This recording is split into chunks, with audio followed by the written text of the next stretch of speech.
Hello and welcome to Rajya Sabha Television. You're watching a brand new edition of India's World with me, Frank Rausan Pereira. India attaches the highest importance to its relations with Russia, External Affairs Minister Sushma Swaraj said on Friday as she conducted a comprehensive review of bilateral ties ahead of President Vladimir Putin's planned visit to New Delhi early next month.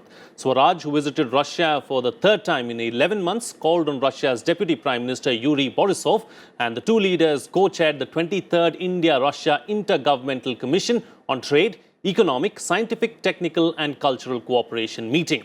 The commission met in the run-up to the 19th India-Russia Annual Summit, which is expected to be held in India early next month. President Putin is expected to visit India for the summit with Prime Minister Narendra Modi. On this edition of India's World, we will analyze the bilateral relationship between Russia and India. Joining me on the program today are Professor Sreeram Chaulia, Dean, Jindal School of International Affairs, Pinak Ranjan Chakravarty, former Secretary, Ministry of External Affairs, and Distinguished Fellow, Observer Research Foundation. Also with us on the program, Major General S.B. Asthana, Defence and Strategic Expert. Thank you to all my guests for joining me on this edition of India's World. Ambassador, I'd like to begin the program with you. What do you make of the recently concluded visit of the External Affairs Minister to Russia? I think it was important that we engaged with Russia soon after the 2+2 sort of visits, also briefed them as to what is happening, which I presume would have been done by the External Affairs Minister. Also, the relationship is too deep and much too important for us to let it sort of fester somewhere. So I think it's quite logical that the External Affairs Minister went there and reviewed the relationship, and also I suppose convinced, or at least tried to convince the Russians that the relationship is important, that we are not moving away from the relationship in any manner, and that I mean, there are ups and downs, of course, in all relations, and it doesn't really mean that our sort of getting a little closer to the United States on some issues does not really mean that we are moving away from Russia.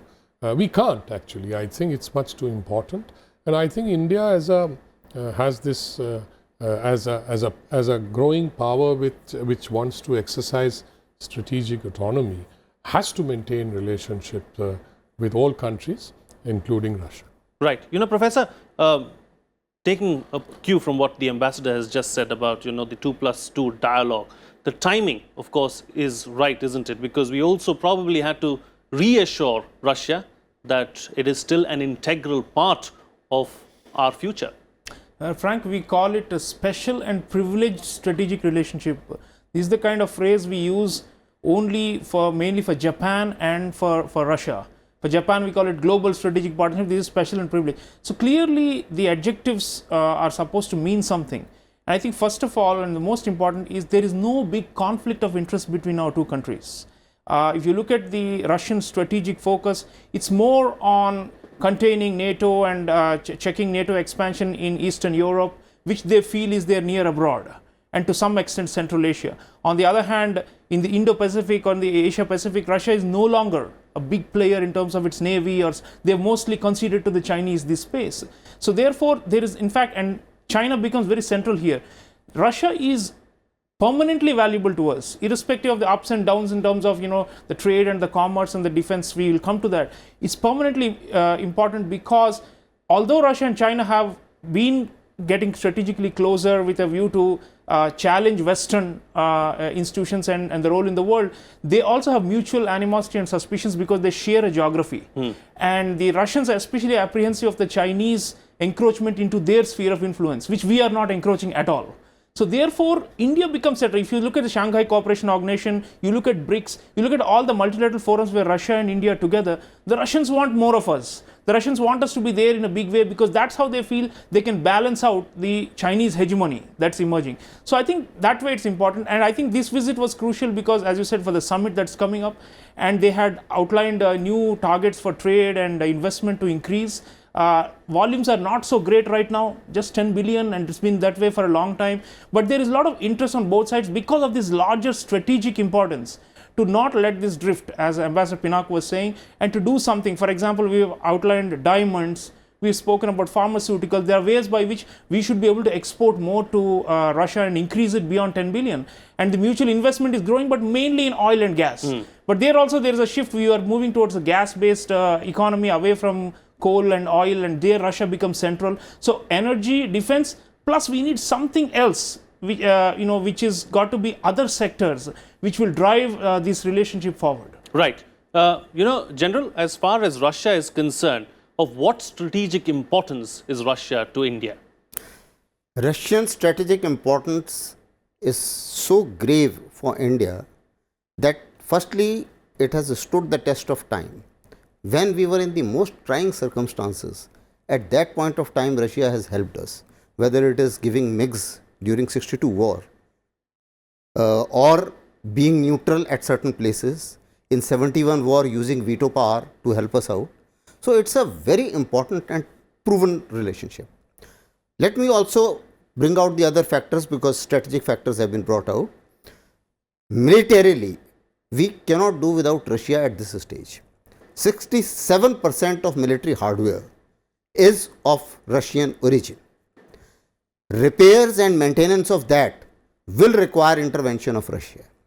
So therefore, we can't break away from Russia anyway. Our most important equipment, things like nuclear submarine, things like RT guns, air defense guns, are so important to us that you would have seen that despite US threats of Katsa on us, we still are going ahead with S-400.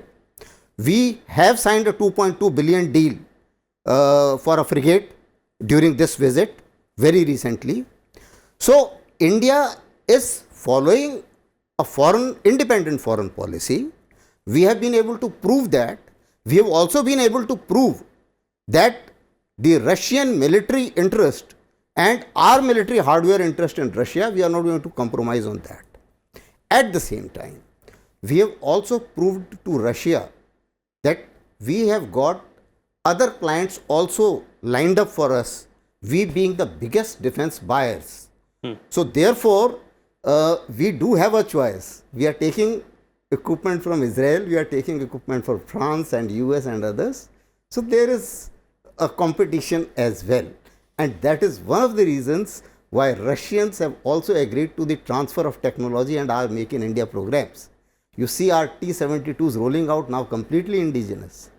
So all these things have happened. Healthy competition at the end of the day is good. Yes. And we need that as well. Yes. Taking the point that the General has just made, Ambassador, it's a time-tested relationship. It's a relationship that has been through turbulences but has survived all of those and is robust at the moment. How do we ensure we take it to the next level? How do we increase cooperation? You see, on the issue of competition, since you talked about it, let me say that the Russian ambassador recently said that we welcome competition, but there should not be any force or any external factor beyond competition, like what the Americans are trying to do with the sanctions threat under Katsa. I think it's a mistake on the part of the Americans, because this dependence on sanctions in their foreign policy is actually not working. And if they think it's working, I don't know, because they are the better judge of their own foreign policy. But I think it is coming from domestic and partisan issues that really are coming into the foreign policy domain, which happens from time to time. But can this be sustainable? That is the whole point. So, so Russia is a time-tested friend, as General Saab brought out. But the world today is different than the world of non-aligned, Cold War and things like that. So we have to deal with all countries. And let us not forget that the USA is a very important economic partner, which Russia isn't in that sense. Because Russian and India's relationship in the economic arena, as Professor just pointed out, is limited to $10 billion. I mean, of course, there are investments in gas and all, which is, of course, necessary. We need those items. India is an energy-hungry country. Our growth will require more and more energy. But I think the $10 billion trade is a manifestation of the poor economic and commercial relations. Is it time that we look for new avenues, really, and ensure that we boost the trade ties? Well, what has happened is that we have tried very hard, but it has not happened. So there must be some intrinsically systemic problem. Either some barriers are there, or some things that are not working, or Russia itself is looking more towards Europe to buy its requirements, because that was something that they have always wanted, and Indian products, etc., are not finding a market there. And I think Indian business also may be not putting enough effort to do this, because they are used to their markets in the West or in Asia. So language also could probably be a barrier. Sorry? Language could also be a barrier. Well, I don't think so, not language so much. I don't think that would be too much of a barrier, but certainly there are barriers somewhere, and we need to look at them. Can those barriers be addressed by one of the issues that was taken up, Professor, where both countries are looking at wider use of the ruble and rupee in trade? What difference will that make, do you think? Because we have a similar arrangement with Iran as well, where we deal directly with our currencies. Frank, this is a way by which we are trying to skirt the negative impact of the US sanctions, Damocles' sword that is hanging over us. I think they are increasingly, the Russians are resorting to the one phrase, de-dollarization in international exchanges. Something that the Chinese too have been speaking about. Because but the difference is the Chinese want to raise the yuan or the renminbi to the level of a global currency. The Russians don't have that capacity or economic. They're simply looking at how to protect themselves against the vicissitudes of the American sanctions threats and the political threats. And rupee and ruble, we used to do it in the Soviet era. It was a kind of a barter system and so on. But now I think some strategic projects will have to be protected by resorting to other means, because the dollar hegemony can mean that, for example, if there are financial sanctions, then our banks will not be able to do the trade and will be able to process the payments on time. So I think we need to look at other options. They have also spoken about bringing a business community together to build confidence. It's happened a few times. I think the main hurdle here that's holding us back is Russia has a shrinking population in terms of age and demographically, and as you know, most of the countries are far east is Siberia. So in terms of a market really for our products, it's not that big. It's just a little over 130, 140 million people, and we have other places, as Ambassador was mentioning, to export. But certainly the system of the business control, the oligarchic control in Russia, also means that preferred players have to be very close to the Kremlin. Let's face it. It's not so easy to break through and be a big player in the Russian market, because the domestic companies get a fair share of state protection and privileges.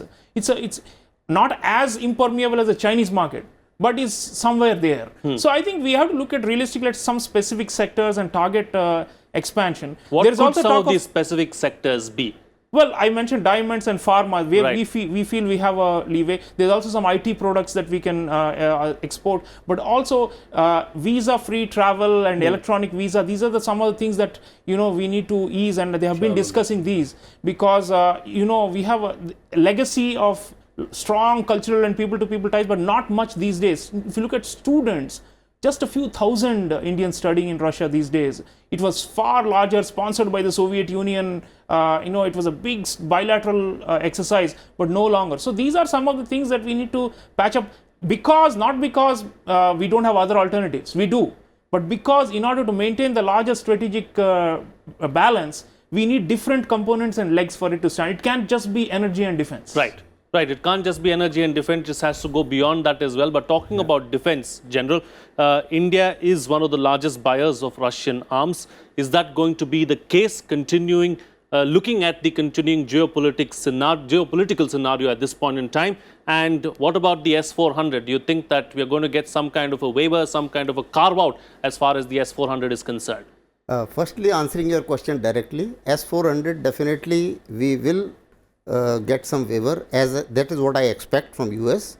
And even if we don't get it, I have seen in US media the conversations going around that whether you give waiver or not, India is going to go ahead with it in any case. Because at the end of the day, it's something that we need, and it's one of the best defense systems. It is one of the best. It is one of the best. There is no dispute. There is no match to it as of now in the world.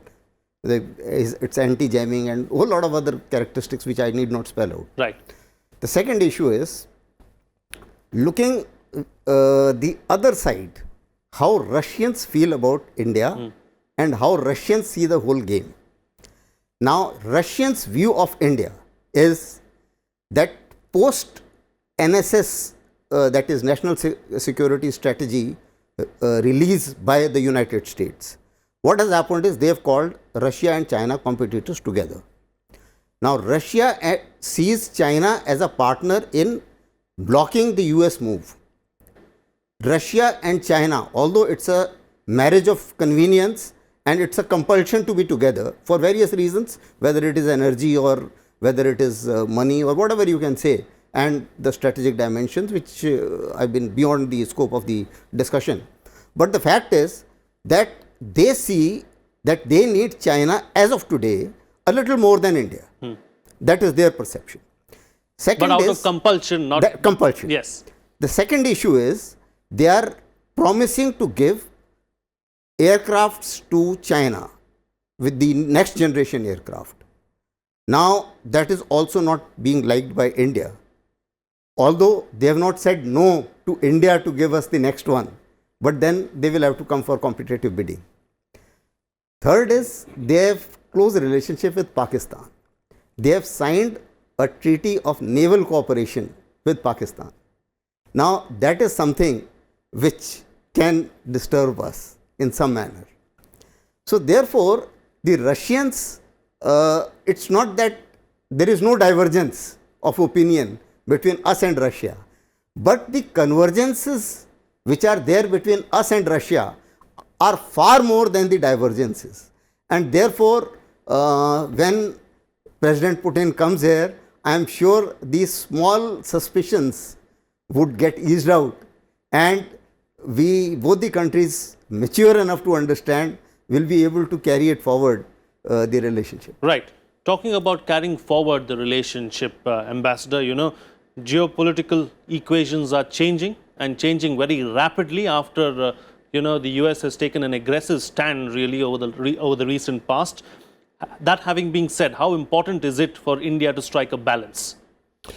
I think it's very important for India to strike a balance. There's no doubt about it. I don't think we are a small country which can sway this way or that way. We will have to stand on our own feet. And I think, but that is not to say that we should not have good relations with all these countries, particularly Russia and the USA. I've already said that USA is a major economic partner and a technology partner, as well as a growing defense partner. So I think we should look at it from the prism of our own interest. What we need in terms of technology, what we need in terms of military hardware, we should procure from wherever it is available, which suits our needs. I think to diversify but I think the most important of all is to make in India.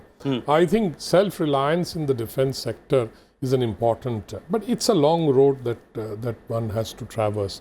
Technology transfer is taking place, but one should never forget that Russia has given us technologies which no other country has given us. So I think that must be kept in mind, and Russia, I'm sure, will be continuing to give us these kind of technologies which others are reluctant to give. As far as Pakistan is concerned, since it was mentioned, I would say Russia is signaling. Russia is basically saying, although Russia does have substantive interest in sorting out Afghanistan, because they are worried about various things there, and Pakistan is a factor in that exercise. But I think by signing some of these agreements, from Russian point of view, they are also saying, look, if you don't buy from me, I have to sell somewhere else. And, Pakistan is a client, in terms of that, my products. It's a business deal. It's a business deal. But if India were to rejig and reassure Russia, I don't think Russia is going to go down that road of selling, specialized hardware to Pakistan, the kind of hardware that will impact on our security. We've seen, Professor, China and Russia coming closer together in the recent past because of the Crimea sanctions and everything that has followed after that. It's a marriage of compulsion is what the general is calling it. It's not because they are natural allies, because both the countries have had a history as far as their border is concerned. So, that having been said, How do these equations really, Russia with China, Russia with Pakistan, impact us, and should we be concerned? Well, you see, the thing is, Russia, I believe, has limited ambitions. It's been painted as some kind of a, modern day Nazi Germany by critics in the West, as an expansionist power that wants to gobble up everyone, and that's sending out its intelligence agents to carry out assassinations and poisonings. There's a complete vilification of Russia which we do not share. And I think we have been very clear from the Ukraine conflict onwards. It is complex. There are Russian speaking people in that region. We have not agreed at all, either with Obama administration or with Trump administration, on their highly negative portrayals of Russia. And I think we believe that they have, pragmatic way of looking at things, and they, in fact, the Russians are also open to a deal with the US, as they've been trying with Trump. It's just that he's been so unpredictable. So if in the current... But he's also had domestic pressures, really, that's something that has been dogging him as well. So Trump, at the end of the day, may try to mend ways, but it is his own domestic pressures that are pulling him down. Yeah, there's a so-called deep state or a steady state that's holding him back, it seems, from rapprochement with Russia. But I think the Trump fact is very central here in all these, equations, because last couple of years we are seeing, a degree of strategic drift in the relationship with India. Even though there has been 2+2, the sanctions and other kind of trade war pressures and the relative lack of a grand strategy in Asia Pacific or Indo-Pacific by Trump administration means that we need to also hedge. That's why I think we did Wuhan with the Chinese, and that's why we are re-emphasizing the Russia relationship. Russia becomes very central to us, not only, as I said earlier, to be able to manage the Chinese juggernaut in this region, in Eurasia as a whole, but also in a way to show the Americans, as has been mentioned, that we are we are an independent power and make our own decisions, and also that we can take care of our needs irrespective of the American push for us to acquire products which may not be technically so good. For example, the Patriot missile the Americans want to sell to us is quite inferior to S-400. Why should we take it? So I think on that point, Russia becomes very central now for us to make a an important strategic send out a message to the world that we want to be an independent third major power center in the world after the United States and China, and we are not going to be swayed one way or the other, swing state, as Ambassador was saying. Rather, we take our decision, and Russia becomes very crucial, because that's how we accumulate strategic gravitas in the world. Right. Because people are saying Trump is unreliable, then why should India put all its eggs in his basket? We will not. Russia becomes central, and we will continue to pursue that. And that's why striking a balance is very, very important at the end of the day. Vostok 2018, General, which was Russia's largest military exercise. China was an integral part of that. Turkey was also a part of that particular exercise. Should that concern us? No, it's a display of strength. Putin is a strong leader, and Putin has displayed more than one time that he is a strong military power. He may be cash-strapped as of now. That's a different issue. But as far as military power and determination is concerned, Russia is a power to reckon with. Whether it is Crimea, whether it is Syria, they have almost pushed out US out of Syria. Similarly, these kind of exercises which they are doing, he is now trying to tell that, okay, it's okay that you have gone through for Quad and things like that, but you can't take me lightly as far as the military power is concerned. So, under the leadership of Putin, definitely Russia would like to prove a point. But at the same time, we must balance out the relationship. We have very good relations with the United States. We must carry on with that. Our convergences in Pakistan are very important, and therefore, in that context, we should be with United States as far as that particular issue is concerned. And as matured powers, we should separate out issues. And I think India, Russia, as well as other powers which we are dealing with, would understand as to these relationships are separate, and they are also going to be different with changing circumstances. So, there is nothing permanent in international relationship, as it's a normal quote.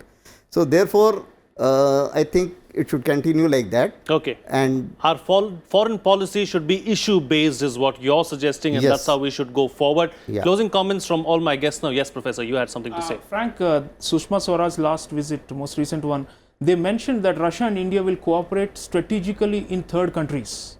I think we should choose Afghanistan because of the history, because of our shared concerns about the worsening situation there security-wise. But but is that something that could upset the United States, because they've been asking India to play an integral part in Afghanistan as well? No, I don't think so. See, Same on this offer matter, the Russians have reached out to some factions of Taliban. They are trying to play a role behind the scenes in brokering peace negotiations. Nothing has really come of it.